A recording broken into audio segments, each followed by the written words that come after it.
उधर ईरान ने हॉर्मुज़ समुद्री मार्ग पूरी तरह से बंद कर दिया। ईरान के सरकारी समाचार चैनल हवाले से आ रही खबरों के मुताबिक ईरान ने हॉर्मुज़ से तेल टैंकरों की आवाजाही फिलहाल पूरी तरह से रोक दी है, बंद कर दी है। सीजफायर के ऐलान के बाद जो तेल टैंकर हॉर्मुज़ से गुजरने वाले थे उन्हें वापस फारस की खाड़ी की ओर लौटना पड़ा है।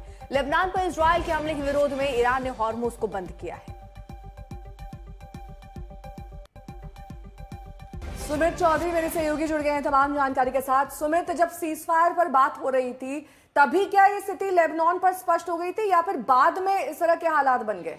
देखिए, एक बात तो तय है कि मध्यस्थता करने वाले पाकिस्तान हो या फिर ईरान, दोनों को नहीं पता था कि इसके अंदर लेबनान मौजूद है या नहीं है। और ये बात तब है कि जब इजराइल ने ना तो लेबनान पर हमले रोके हैं और इजराइल साफ तौर पर कह चुका कि वो लेबनान पर हमले रोकेगा भी नहीं, क्योंकि वो हिजबुल्लाह के खिलाफ बड़ी कार्रवाई करता रहेगा। अभी इंपॉर्टेंट ये है क्योंकि नया अभी मौजूदा हालात के अंदर कि क्या लेबनान को लेकर क्या बातचीत बन सकती है, वो संभावनाएं ना के बराबर है, क्योंकि जो इजराइल की ग्राउंड फोर्सेज है, पैराट्रूपर्स हैं, वो साउथ लेबनान के इलाकों में मौजूद हैं। और देखिए, सारी परिस्थितियों में आप देखिए ये कौन सा सीज फायर था, कौन सा एग्रीमेंट था जिसमें ना तो ईरान को पता था कि लेबनान उस बातचीत में शामिल नहीं है, ना ही पाकिस्तान को पता था जो सो कॉल्ड मध्यस्थता कर रहा था, और ना ही इसको लेकर अमेरिका ने स्थिति को स्पष्ट किया। तो निश्चित तौर पर आप मानिए कि इसके टूटने की गुंजाइश या इसके टूटने की अनुमान अमेरिका को और इजराइल को पहले से था। शायद इसी वजह से आप कह सकते हैं कि इनको एक पर्दे के पीछे रखा गया, इन चीजों को छुपाया गया, और शायद 48 घंटे के बाद आप देखेंगे रिजल्ट ये निकलेगा कि जैसी स्थिति पहले थी वैसी स्थिति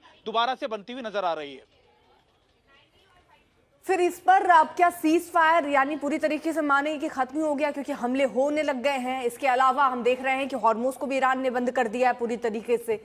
अब आगे की स्थिति क्या नजर आती है? देखिए, अगर आप उनके विदेश मंत्री अरागची का ट्वीट पढ़े तो उन्होंने साफ शब्दों में कहा है कि देखिए, 3 महत्वपूर्ण शर्तें, चाहे वो लेबनान को लेकर हो, चाहे वो स्टेट ऑफ हॉर्मुज़ को लेकर हो, या फिर लगातार अटैक को रोकने को लेकर, उन्होंने साफ तौर पर कहा है कि जब तीनों मुख्य शर्तों पर माना ही नहीं जा रहा, जब उन पर आप अमल ही नहीं कर रहे, तो फिर बातचीत का क्या दौर बचता है? तो ये सबसे बड़ा कंसर्न है अगर आप देखें अर्पिता। और इंपॉर्टेंट ये भी है कि ये टूटने की कगार पर इसलिए भी है क्योंकि जो कॉन्फिडेंस है सभी के अंदर एक दूसरे को लेकर, वो इस तरीके का है कि ना तो अमेरिका ईरान पर विश्वास करता है, अमेरिका को लगता है कि देखिए बहुत जल्दी वो अपनी मिलिट्रीज को रिवाइव करेगा, वो लगातार शक्तिशाली होगा और फिर अटैक करने की गुंजाइश करेगा, खासतौर पर इजराइल और मिडिल ईस्ट के देशों पर। वहीं अमेरिका और ईरान को यह पता है कि देखिए इससे पहले भी 2 बार 2025 में भी 2026 में भी मध्यस्थता और बातचीत के दौरान ही उन पर अटैक किए गए। तो ऐसे में ईरान अमेरिका का और इजराइल का भरोसा नहीं करना चाहता। तो जब इतना ज्यादा कॉन्फिडेंस लैप्स हो तो आप मान के चलेगा कि ये बातचीत आपको बहुत अच्छे आगे बढ़ती हुई नजर नहीं आएगी। हाँ, ये जरूर है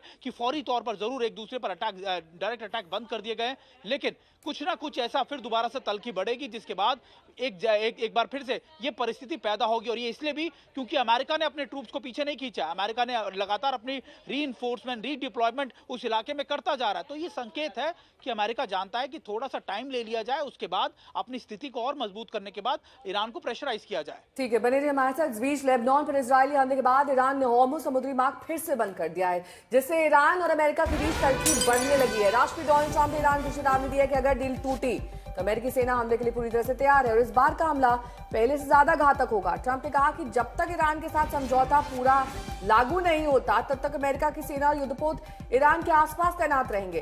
ट्रंप ने कहा कि हॉर्मुज़ हर हाल में सुरक्षित और खुला रहना चाहिए। वैश्विक अर्थव्यवस्था की सुरक्षा के लिए हॉर्मुज़ पर ईरानी नियंत्रण बर्दाश्त नहीं किया जाएगा।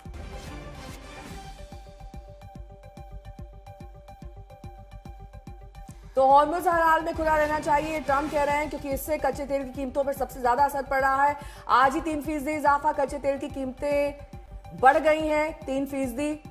और ऐसे में लगातार राष्ट्रपति डोनाल्ड ट्रंप ये कह रहे हैं कि अगर पूरी तरीके से हॉर्मुज़ पर शर्तों को नहीं माना गया तो सीज फायर लागू नहीं होगा। तो सीज फायर पर संकट के बाद और हॉर्मुज़ बंद होने से कच्चे तेल के दाम एक बार फिर बढ़ गए। वहीं एशियाई बाजारों में भी गिरावट देखी जा रही है, तो दाम फिर बढ़ गए। युद्ध विराम पर संकट के बाद बाजार फिर लुढ़का है, क्योंकि ये 2 हफ्ते का जो विराम दिख रहा था इसको पूर्ण विराम माने या अर्ध विराम माने, फिलहाल ये सवाल बना हुआ था। लेकिन इन सब के बीच अब तेल के जो प्राइसेस है वो बढ़ रहे हैं, उसकी कीमतें बढ़ रही हैं। एशियाई बाजारों में भी गिरावट दर्ज की गई है क्योंकि अभी भी अनिश्चितता ही नजर आ रही है। ये सीज फायर ऐलान तो हुआ है 2 हफ्तों का, लेकिन अभी भी आप देखेंगे तो इजराइल लेबनान पर हमला कर रहा है, वो उसको बफर जोन बनाना चाहता है। इजराइल चाहता है किसी कीमत पर वहां पर हमले नहीं रोकेगा, लेकिन समझौते पर इसको लेकर कोई बात हुई नहीं। जो प्रस्ताव थे वो अलग अलग लेवल पर थे। अब ईरान का कहना है कि अगर आप उस पर हमला कर रहे हैं तो हम इसे सीज फायर का उल्लंघन ही मानेंगे। इजराइल कह रहा है कि लेबनान उस समझौते में था ही नहीं, हिजबुल्ला और लेबनान को उससे अलग रखा जाए। तो फिलहाल अभी ये ऐसा पॉइंट है जिस पर सहमति नहीं बन रही है। इन सब के बीच ईरान ने फिर से हॉर्मुज से जाने वाले रास्ते को रोक दिया है। बहुत सारे ऐसे शिप्स थे जिनको वापस भी लौटना पड़ा है, आधे रास्ते से लौटना पड़ा है। तो हालात एक बार फिर से बदलते हुए नजर आ रहे हैं। दक्षिण कोरिया में भी, टोक्यो के निकेई में भी गिरावट दर्ज की गई है। तो कुल मिलाकर हम आपको बता रहे हैं कि हर जगह वो गिरावट दर्ज की जा रही है। कीमतें बढ़ रही हैं, युद्ध विराम पर संकट से बाजार लुढ़क गया है। तो हालात अभी हो सकते हैं और बिगड़े, और इन्हीं को भांपते हुए ये सारे उछाल और गिराव आप देख रहे हैं।